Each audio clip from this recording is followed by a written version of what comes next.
Compared with the jobs reports of the past few months, when many parts of the country seem to be reopening, the unemployment report for August was expected to be significantly more modest. But as William Brangham tells us, the report that came out today was a sobering splash of cold water about the state of the economy and the ongoing impact of the pandemic. Judy, that net gain of just 235,000 jobs last month was a huge drop from this summer's earlier gains, and it could be signaling a hiring slowdown, and one that's worse than had been expected. This also comes at a particularly tricky moment. That's because those pandemic unemployment benefits, the ones that have cushioned the blow of the last year and a half, are going to expire on Monday. More than 7 million people will see those benefits disappear on Labor Day. To help us take stock of all of this, I'm joined by Catherine Rampell. She's a special correspondent for the NewsHour and a columnist for the Washington Post. Catherine, great to have you back on the NewsHour.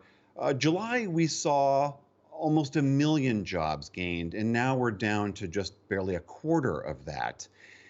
Do you point the finger and the blame squarely at the virus for this? I think the Delta variant's fingerprints are all over this report, particularly if you look at what industries most missed expectations. So, for example, you had the food services and drinking establishments sector, that is restaurants and bars, a fancy way to say restaurants and bars. They actually lost jobs in August after having averaged about 200,000 jobs per month over the previous 6 months. And that makes sense, right? If, in fact, it's riskier to go out, to go to a bar, to go to a restaurant, to hang out with your friends outside of your home, people aren't going to do it. So you have those kinds of employers dropping people from their payrolls. And you see some similar effects through some other sectors that have been sensitive to the pandemic. The healthcare industry, for example, lost jobs. That might seem a little bit counterintuitive, but it makes sense when you think about the fact that elective procedures have been put off, for example. Nurses, doctors, other healthcare workers are burnt out and quitting. So throughout this report, there's been a fair amount of negative news, and it all seems, or it largely seems in any event, due to COVID and the rise in infections.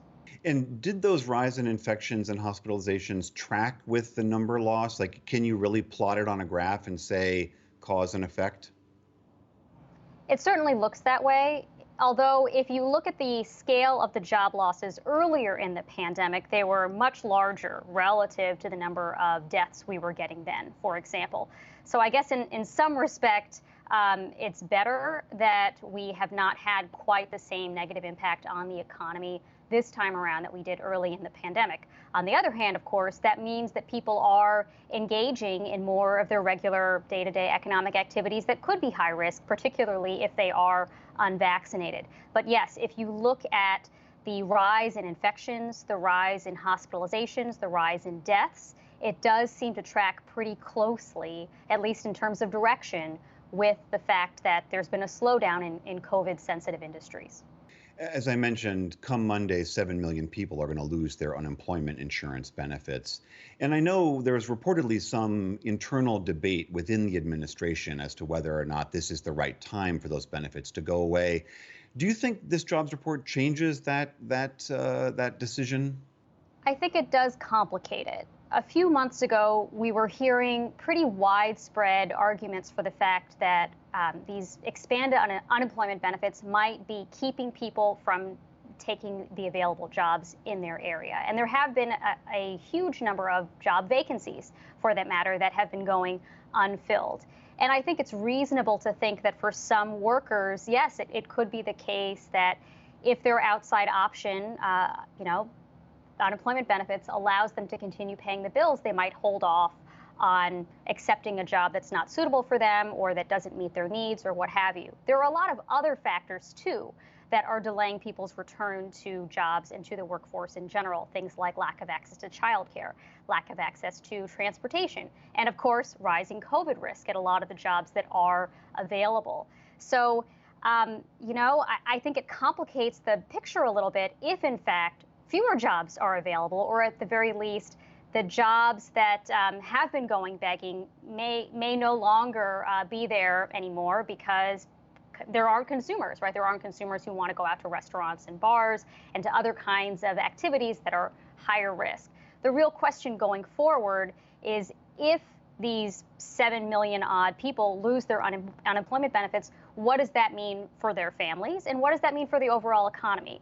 If, in fact, the benefits are keeping them afloat but not majorly weighing on their decision to take a job or to not take a job, what could happen is their spending power just goes down.